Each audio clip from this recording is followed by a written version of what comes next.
No Code para designers. Sejam bem-vindos a mais um vídeo, meu querido, minha querida. Nesse vídeo aqui eu vou falar um pouco sobre esse assunto, No Code para designers. Você que está assistindo aí do outro lado, você é um designer ou não é um designer? Me deixa saber aqui nos comentários aqui embaixo.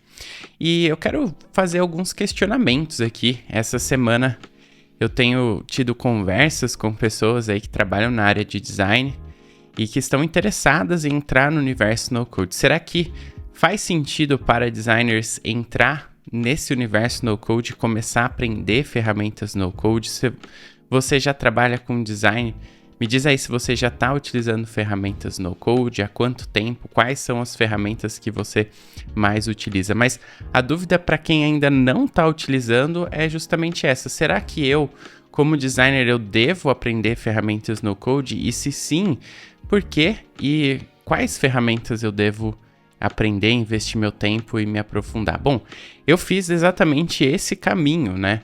Há muitos anos eu já trabalho como designer, já trabalhei em agências, já trabalhei dentro de startups, dentro de empresas criando produtos para a própria empresa, dentro de empresas criando produtos para outras empresas.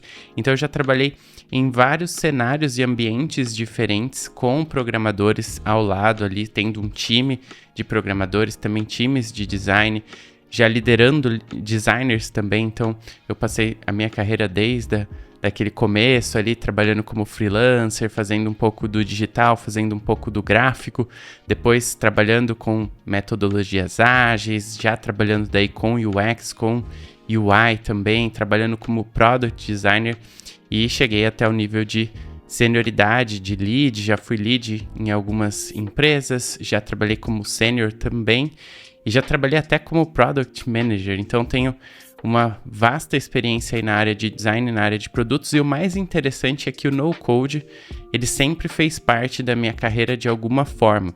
Eu, inclusive, me tornei designer por causa de uma ferramenta no-code. No meu blog, lá no Medium, eu falo um pouco mais sobre essa trajetória.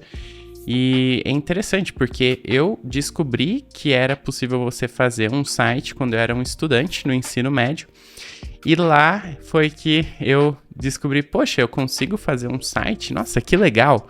Mas como que funciona isso? Como que você se torna um profissional para você fazer sites, fazer projetos digitais? E aí descobri que naquela época, né, lá atrás, em 2005, havia essa diferença, separação de mercado, né? Você poderia ser um designer, trabalhar com as ferramentas visuais, ali na época bastante ferramenta da Macromedia ainda, depois virou Adobe, aí Photoshop, Flash, Fireworks, trabalhei também com Dreamweaver, e essas ferramentas eram as ferramentas da época, e se você não fosse trabalhar com essas ferramentas, com a parte de design, você iria trabalhar com front-end ou programação. Na verdade, naquela época nem se dividia muito o que era front-end e back-end.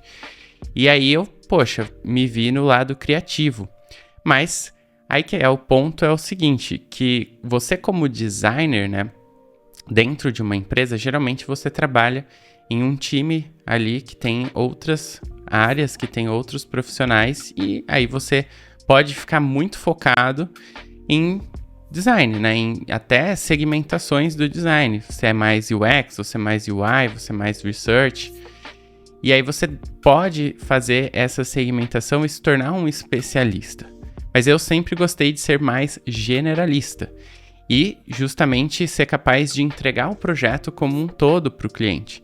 E aí, logicamente, lá atrás eu aprendi um pouco de HTML, de CSS, de JavaScript, mas vou confessar que nunca foi a minha praia usar linguagens de programação e aprender programação. Então, por isso que o no-code sempre fez parte da minha jornada de alguma forma, porque toda vez que eu encontrava essas ferramentas, lá atrás a gente ainda nem tinha esse termo de no-code, era website builders, né? Esses drag and drops ali que você arrastava, algumas seções eram bem limitadas, e depois, mais pra frente, que a gente começou a ter ferramentas mais interessantes como a gente tem hoje. Então, o ponto é, eu vejo que mais pessoas vêm também nessa mesma trajetória, principalmente se você é um designer que quer fazer um freela, né, que você quer fazer projetos paralelos, você quer ser autossuficiente para você mesmo ser capaz de fazer o projeto de ponta a ponta. Se você trabalha como Product Designer, você geralmente já tem mais essa tendência também, porque você tem um olhar de ponta a ponta, então você não fica especificamente só com uma área do produto ou só com uma parte específica, então você já tem essa visão mais end-to-end, né? Então você provavelmente vai ter um interesse maior em também ser capaz de entregar o projeto como um todo. Como freelancer faz muito sentido e fez muito sentido para mim também, porque eu me via naquela situação. Bom, eu sei fazer toda a parte de UX, a parte de UI, estruturar, pensar no projeto, tudo mais, dá para pensar até em estratégia, mas e quando precisar fazer realmente a codificação daquele projeto, tornar ele de fato um site ali, uma landing page ou até um projeto um pouco mais complexo? Eu precisaria de alguém que tivesse o domínio para fazer isso acontecer, e eu não gostava do fato de estar dependendo de um outro profissional, né, para conseguir entregar o projeto para o cliente.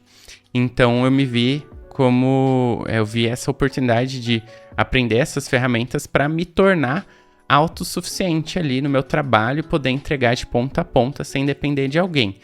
E aí eu consegui só depender de alguém quando realmente o projeto ele era mais complexo em termos de programação, PHP, bancos de dados. Cheguei a usar bastante o WordPress por conta dessa limitação, às vezes, de precisar alguma coisa um pouco mais sofisticada, mas isso lá em 2012, 2014, então já faz bastante tempo. Hoje em dia eu já não utilizo mais o WordPress.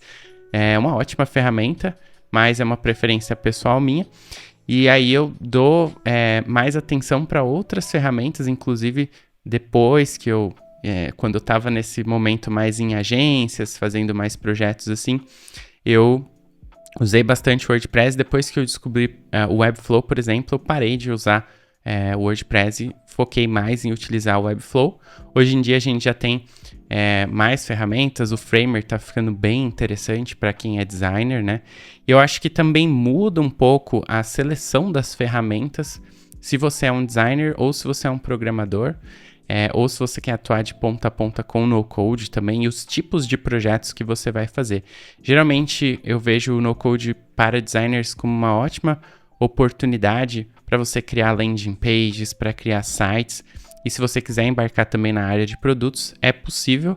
Porém, na hora que você começar a chegar em alguns projetos mais complexos, com banco de dados, com mais lógica, APIs, programação, eu acho que por ser um designer, a gente acaba tendo um pouco mais de dificuldade, mas não é impossível aprender também, é super possível, e você consegue ir para ferramentas como o Web, como o Bubble, Flutterflow, e até ferramentas low-code também, que pode ser uma transição para você começar com ferramentas mais simples, no-code, mais visuais, projetos mais simples também, e depois, se for do seu interesse, você ir galgar projetos maiores, mais interessantes, aplicativos, dashboards, produtos digitais mesmo para startups, MVPs.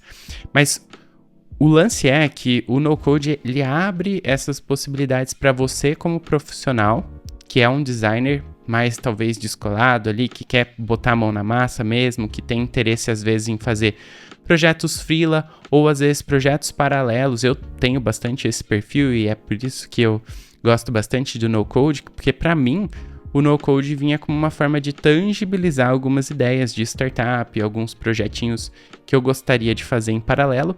Então eu conseguia dar vida a esses projetos sem depender de investir, né, pagando alguém para fazer, e sem depender de programadores. Então eu me sentia muito realizado em poder, como designer, poder não só criar ali visualmente a ideia da aplicação, do site, do produto que eu queria criar, mas também ser capaz de fazer ele, né, e conseguir entregar isso para o mundo, colocar ali no ar. Então é gratificante você poder fazer todo esse processo. Lógico que isso vai de perfil para perfil, mas acredito que o designer, ele, em geral, ele tem esse lado mais criativo, né? E é normal que a gente, como designer, a gente queira fazer essas coisas, né? Talvez empreender, criar seu próprio projeto, sua startup, ou se não, não necessariamente empreender, mas ser capaz de fazer acontecer. Eu acho que a questão é a autorrealização, é você não depender de outras pessoas. Inclusive, se você pegar um projeto, a sua receita lá aumenta, porque você não vai precisar de um time ou de outras pessoas participando nesse projeto com você, você vai embolsar o valor total desse projeto, né? Então, isso também pode ser algo mais lucrativo para você trabalhando como designer. Agora, pensando também no ambiente corporativo, você como designer atuando dentro de um time, dentro de uma empresa, eu já várias vezes convenci os times a utilizarem ferramentas no code, resolver problemas internos que a gente tinha, às vezes simples, mas que precisavam de uma solução. E aí a gente vinha com a sugestão, por que a gente não faz uma ferramentinha aqui com no-code para uso interno, para prototipação também. Então, às vezes você quer se destacar no seu ambiente de trabalho, você quer mostrar que você é um designer mais para frente, preocupado com testes, com validação, com métricas, né? Você pode usar no-code para prototipar e muito mais rápido e validar ideias, validar versões, hipóteses aí e trabalhar de uma forma mais estratégica até, usando o no-code como uma forma de otimizar esse processo. Às vezes não necessariamente você vai precisar envolver o time de programação, que às vezes tem muitas tarefas para fazer, para algumas coisas que você quer testar rápido ali. Então, eu já tenho conversado também com designers fazendo o uso de no-code dentro ali do seu processo. Hoje a gente já tem ferramentas de inteligência artificial também mudando toda essa forma como a gente trabalha, né, nas áreas de design, mas também em todas as áreas praticamente estão sofrendo um impacto, mas um impacto que imagino ser positivo. Então, a gente, como profissional, precisa estar atento a essas mudanças, se adaptando, e eu acho que agrega no currículo, agrega valor, traz diferencial para você como profissional, e pode ser uma ótima forma de você, né, conseguir realizar mais, ser mais estratégico dentro da empresa, trazer mais valor, validar, prototipar mais rápido e quem sabe para alguns casos você consegue realmente construir de fato o MVP, a primeira versão do produto. Eu mesmo já salvei bastante horas ali do time de desenvolvimento puxando algumas coisas para a parte de design. A gente foi capaz de realizar projetos inteiros ali e entregar e deixar a parada rodando, e talvez lá na frente isso precisa ser modificado, às vezes não, depende muito do escopo do projeto, do que a gente está de fato fazendo e entregando, mas eu vejo muitos pontos positivos aí em relação a um designer começar a adotar no-code. E outro ponto também que é muito interessante, eu já faz um tempo que eu faço cursos, que eu ensino as pessoas sobre no-code, então eu tenho notado também, assim, que, por exemplo, em alguns momentos focava bastante em ensinar pessoas não técnicas ali a conseguirem usar no-code, se capacitar para criar aplicações. Quando a pessoa não tem um background técnico, a curva de aprendizado acaba sendo um pouco maior, naturalmente, né?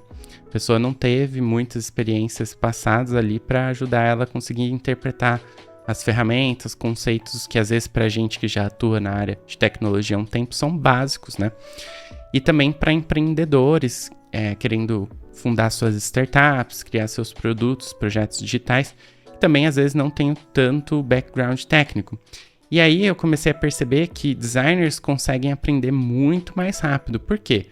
Se você é designer, você sabe, você já mexe em ferramentas complexas no dia a dia, como Photoshop, Figma, entre outras diversas ferramentas. Então, para a gente que já tem esses conhecimentos, a gente consegue levar muitos conceitos, muitos aprendizados que a gente já teve ao longo da carreira para essas ferramentas no code. Então, quando a gente entra dentro de uma ferramenta no code, por exemplo, eu tenho muita facilidade em rapidamente aprender como ela funciona, porque eu já entendo vários conceitos de construção de projetos web, de design e tudo mais.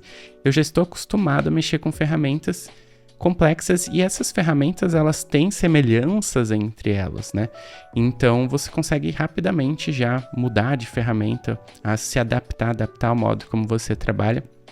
E você consegue rapidamente aprender. Então, eu vejo que a curva de aprendizado para quem já tem um background técnico, já é um designer, por exemplo, é muito menor. e acaba sendo uma coisa bem vantajosa, né, para você que quer entrar nesse universo. Outra opção também que eu vejo são designers focando especificamente em design para no-code, porque, de certa forma, fazer um projeto pensando que ele vai ser construído depois em uma ferramenta no-code pode exigir que sejam feitas algumas pequenas mudanças na hora de construir o projeto, no processo, para que se encaixe bem esse fluxo, né? Depois você levar aquilo que foi construído inicialmente, às vezes, numa ferramenta de design mesmo, para a ferramenta no code. Então, você entender isso ajuda. Assim como você entender um pouco de como funciona código, ajuda também você se comunicar com programadores, se comunicar com o time e criar coisas que são factíveis depois e que vão funcionar na prática, né? Então, isso pode ajudar bastante. E aí tem designers se tornando especialistas em algumas ferramentas específicas ou uma ferramenta específica. Por exemplo, você pode se tornar um Webflow Expert, você pode se tornar um Framer Expert, um WeWeb Expert ou Bubble Expert. Enfim, você pode escolher uma ferramenta só ou você pode ser mais generalista e trabalhar com várias ferramentas no code e aí escolher a ferramenta mais ideal de acordo com o contexto, o escopo do projeto, preferência. Aí você pode colocar os critérios que mais se adaptarem ao que você está buscando. E você pode também abrir a possibilidade de criar sua própria agência também no code, né? E trazer mais pessoas para trabalhar com você. Você pode ser um freelancer também, ou você pode entrar dentro de uma empresa ou uma agência já, Webflow, uma agência no code, e trabalhar como designer lá dentro. E você também pode abrir oportunidades de você tanto fazer projetos freela para fora, para o exterior, o que vai te ajudar a ganhar muito mais, principalmente se você já tem experiência em inglês, né? Você fala inglês, você se comunica bem. Essa é uma nova oportunidade para você prestar serviços de desenvolvimento no code para o exterior e vender aí projetos de site, landing pages ou até mesmo MVPs, produtos digitais, e faturar alto aí, faturar em dólar, o que já tem acontecido com vários designers. Então, existem várias possibilidades aí para você atuar, seja no Brasil, seja sozinho, seja com um time, seja como empresa, ou trabalhando para uma empresa, ou trabalhando lá fora e oferecendo os seus serviços. E olha, tem bastante demanda. Lógico que o seu trabalho precisa ter uma qualidade legal, mas isso é natural. Se você está começando, isso vem com o tempo. E você estando capaz aí, capacitado para fazer isso, vai ter essas possibilidades aí, vão surgindo, vão aparecendo e conforme você vai fazendo mais projetos, se posicionando, ganhando mais experiência, tudo isso fica muito interessante. Então, eu queria trazer uma luz aí para quem está pensando, né, e considerando no code para designers. Eu fiz esse caminho, eu acho que valeu bastante a pena, eu acho muito legal poder criar meus próprios projetos. De vez em quando eu fico até um pouco dividido entre ensinar as pessoas e fazer os meus próprios projetos, porque eu também tenho várias ideias aqui. No momento eu estou fazendo mentorias, consultorias, está sendo bem legal. É legal saber o que as pessoas estão trazendo de dúvidas, isso também me ajuda a trazer mais vídeos aqui também. Se você tiver assuntos que você quer saber mais sobre esse universo de no-code para designers, comenta aqui embaixo e eu vou ver cada um desses comentários, respondo vocês e também, se for interessante, eu trago vídeos aqui sobre esses assuntos também. Espero que você tenha gostado do vídeo. Se você tem interesse em no-code para designers, já se inscreve aqui no canal, deixa o like no vídeo se você gostou do material e a gente vai se vendo nos próximos vídeos. Valeu, obrigado, um abraço e até o próximo vídeo. Tchau, tchau.